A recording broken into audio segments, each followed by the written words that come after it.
Day 21 of Diddy Combs' landmark trial will be remembered not just for the salacious celebrity scandal it unfolded, but for a moment that completely upended the narrative. A revelation that would forever shift the public's perception of Diddy and his hidden personal life.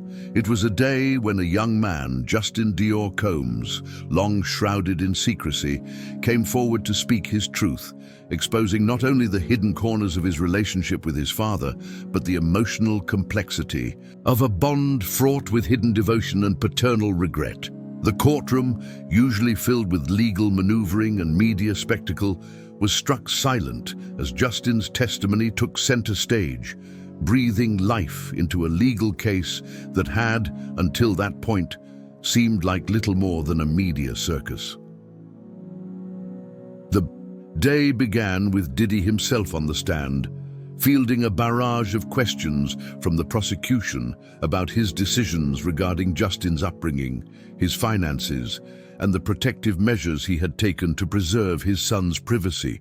While Diddy had always been outspoken in his career, this was the first time the public was hearing about the steps he took to shield his son from the unforgiving spotlight that had defined his own life. The prosecution seized on the bank statements, the ones marked JD Education and Family Support, drawing a direct link between these mysterious transfers and the timing of major public controversies in Diddy's life. They argued that these payments weren't merely about protecting his son's future, but were, in fact, calculated moves to both provide for Justin and manipulate the public's perception of Diddy himself during high-profile PR crises. The timeline, they suggested a carefully orchestrated attempt to maintain his public image while privately providing for a son who had never been publicly acknowledged. In his defense, Diddy explained that his intentions were never about concealing the existence of his son for any other reason than to give Justin the life he had never had, a life of normalcy, free from the relentless scrutiny of the paparazzi, the tabloids, and the expectations of being Diddy's child. He stated, "I wanted to give my son what I never had, a normal childhood. I wanted him to grow up without the world watching, judging his every move. I never wanted him to experience the pain of being under constant public pressure. This was my way of protecting him." Diddy's explanation painted a picture of a father desperate to keep his son's life separate from the chaos of celebrity. But the defense didn't address the core issue the prosecution had raised, the secrecy surrounding the transfers. Why did a man of Diddy's stature need to go to such lengths to shield his son's identity? Why were these payments made through shell companies and anonymous accounts? Diddy's responses fell short of fully convincing the court that there was nothing more at play than a desire for privacy. Just when it seemed the case would devolve into an endless back and forth of technicalities and legal jargon, a powerful witness stepped forward.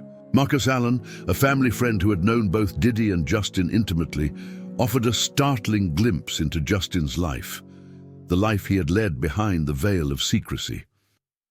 Allen's testimony painted a picture of Justin's upbringing that was as meticulously controlled as it was obscure. Under Diddy's direction, Justin had been sent to private tutors and attended classes that were designed not only to provide a stellar education, but to protect his identity. The educational framework that Diddy had created, dubbed Project Legacy, was built specifically to protect Justin from the world that sought to claim him, while simultaneously preparing him for a future he had never asked for. The program had all the hallmarks of a carefully constructed lie, a web of false names, hidden accounts, and silent agreements that made it impossible to trace Justin's life back to his father's legacy. It was all about shielding him, Marcus Allen explained. From his schooling to his extracurriculars, everything was arranged under a false identity. He wasn't Justin Combs. He was just another student trying to live a life like everyone else.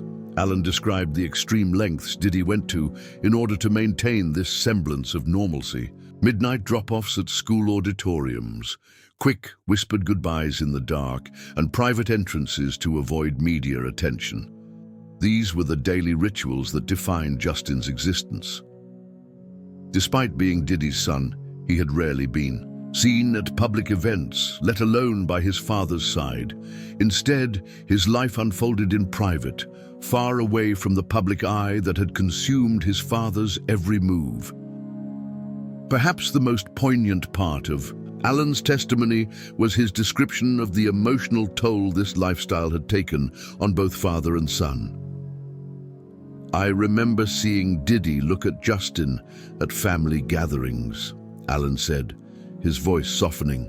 "It was like there was a longing in his eyes, a father who wanted to be there for his son, but couldn't, because the world would have torn them apart if they ever showed that kind of vulnerability.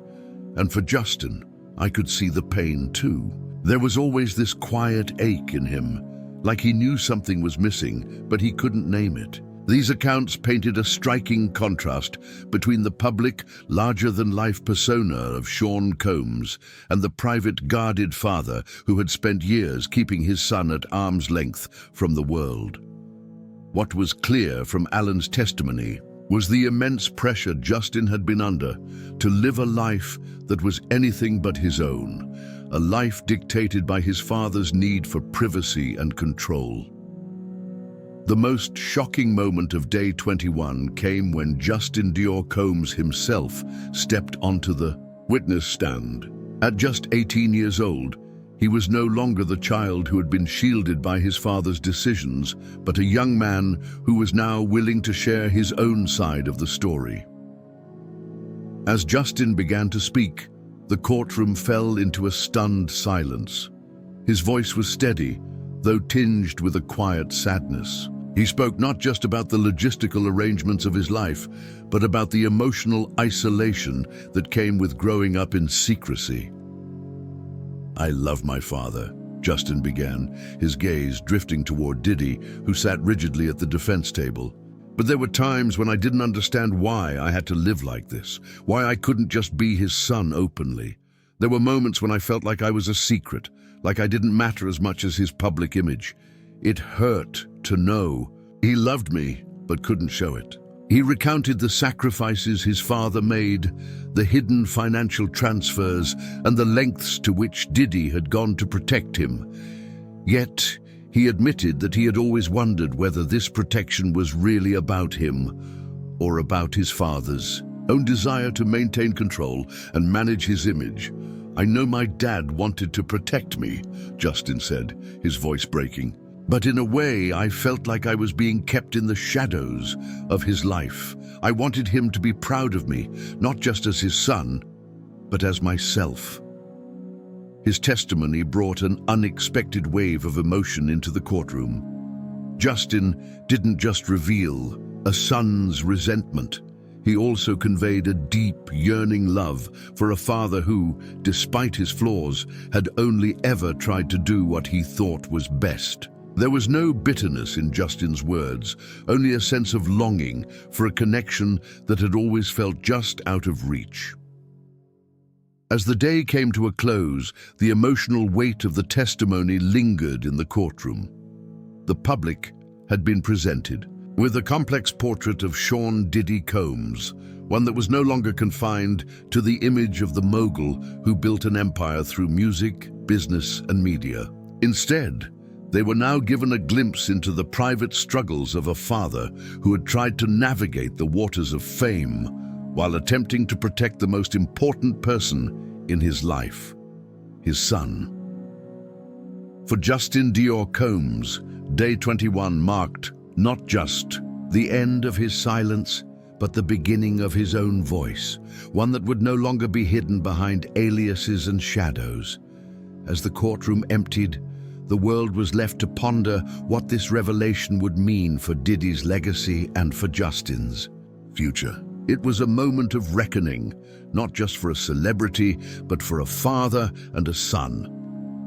The trial was far from over, but on this day the public had seen something deeper than headlines and celebrity gossip. They had seen a family fractured by secrecy, yet bound by an undeniable, if complicated, love.